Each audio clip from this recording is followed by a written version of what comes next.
Master Pavly Lindyho 4, 4. lekcia. Čiže robili sme túto figuru ako prvú. 3 step, pam, pam, 3 step. Kedy sme si prechytávali ruky, čiže rock, step, 3 step. Riešili sme tu vlastne vytočenie a vytvorenie zo stretchu. Tak, 3 step. Mali sme malé cvičenie, kedy partnerky ako narážajú na odrazovú stenu, čiže to vyzerá takto, odrazy, 3 step. Potom sme mali figuru tekieny, ktorú sme išli aj zo sandaltu, rock, step, 3 step, pa. Tu vlastne reagujeme tým, že chceme ísť keby mierne rukami vzad, ale nie je to ostré, je to o mnoho jemnejšie, tak.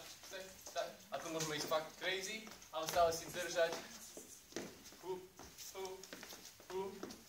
Môžeme ísť čokoľvek, ale stále si držíme vlastne ten bod, kedy partnerku vraciame späť.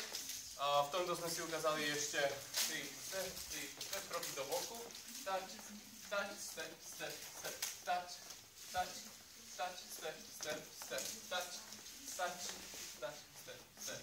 kedy partneri môžu mať ešte z boku first, aby sa im to ľahšie viedlo, alebo nemusia, to už je voliteľné.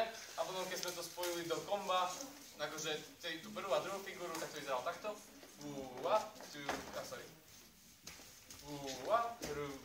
Pa, 3 step a pa. A východ bol uvoľním, to som čakala, pam, uvoľním, 3 step.